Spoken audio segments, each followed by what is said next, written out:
మీ అమ్మగారికి ఎప్పుడైనా thank you అని చెప్పారా? కనీసం మీ సిస్టర్కి అయినా చెప్పారా? ఇంట్లో ఉండే ఆడవాళ్ళు ఎంత అలసిపోతారన్న మీ ఇంట్లో ఆడవారి త్యాగానికి గుర్తింపు ఉందా? హలో అండి, welcome back to my channel Jyothi blogs. నా ఛానల్లో 30 days 30 వీడియోస్ పెడతాను, చాలా తీసుకున్నా. ఇదైతే 11వ వీడియో.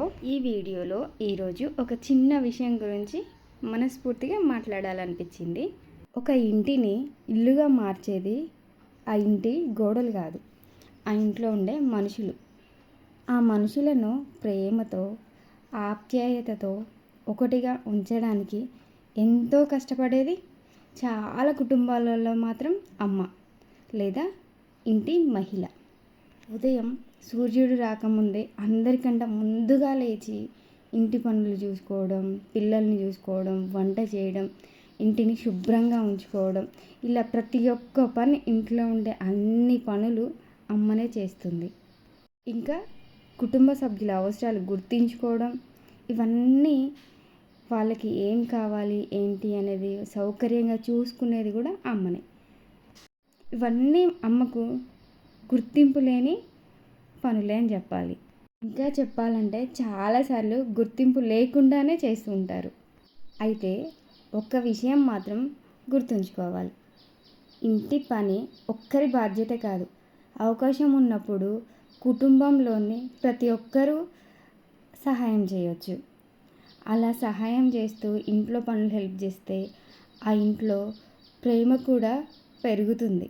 అంటే ఒకరికొకరు హెల్ప్ చేసుకుంటున్నప్పుడు, మాట్లాడుతూ పని చేసుకుంటుంటే ఆ ఆప్యాయత వల్ల ప్రేమ ఇంకెక్కువ అయ్యి కుటుంబం అందరూ హ్యాపీగా కలిసి ఉండడానికి ఉంటుంది వీలు.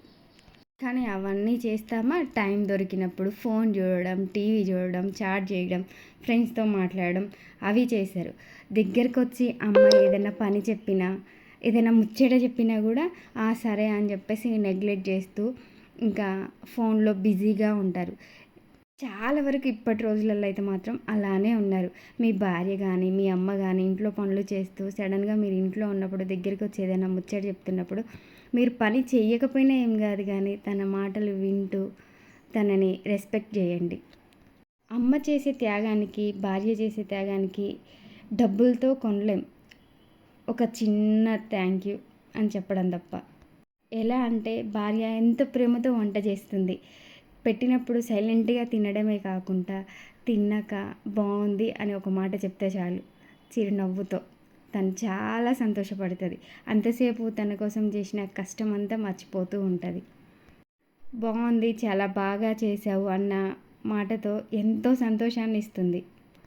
మనం ఎంత బిజీగా ఉన్నా మన కోసం కష్టపడే వాళ్ళకు గౌరవిద్దాం, కాస్తంత రెస్పెక్ట్ చేద్దాం, వారి శ్రమని గుర్తిద్దాం. ఎందుకంటే ప్రేమ, గౌరవం, సర్వస్వం, సహకారం ఉన్న ఇల్లే నిజమైన సంతోషమైన ఇల్లు. మా ఇంట్లో అయితే నేను పని చేస్తున్నప్పుడు మా ఆయనకు డ్యూటీ లేకుండా రిలాక్స్గా ఉన్న టైంలో అయితే ఖచ్చితంగా నాకు వర్క్లో హెల్ప్ చేశాడు. ఇది ఆడవారు చేసే పని, ఇది మగవారి పని అని చెప్పేసి ఆయనకు అలా ఉండదు. ప్రతి ఒక్క పని సరే నేను ఇంకా బయటికి వెళ్ళి వర్క్ చేస్తాను కాబట్టి తను అర్థం చేసుకొని నాకు సహాయం చేస్తూ ఉంటాడు. ఆడవారు మీరు కూడా గుర్తుంచుకోండి, ఏంటంటే మీరు చేస్తున్నప్పుడు అందరు కూర్చుంటే ఖచ్చితంగా వాళ్ళకి పని చెప్పండి చేయమని. నేను ఒక్కదాన్నే చేయడం కాదు, అందరం చేసుకుంటే అందరం కూర్చొని కొద్దిసేపు హ్యాపీగా మాట్లాడుకుంటాము అని చెప్పేసి వాళ్ళతో చెప్తేనే కదా వాళ్ళకి అర్థమయ్యేది. ఇక నెక్స్ట్ టైం ఎప్పుడైనా సరే ఇలా చెప్పి అందరు కలిసి పని చేసుకోవడానికి ట్రై చేయండి. ఓకే అండి, మరి ఈ చిన్న వీడియో మీకు ఎలా అనిపించిందో కామెంట్ చేయండి. అలాగే ఒక మంచి కుటుంబం కోసం ఈ వీడియో షేర్ చేయండి. సరే బాయ్ మరి.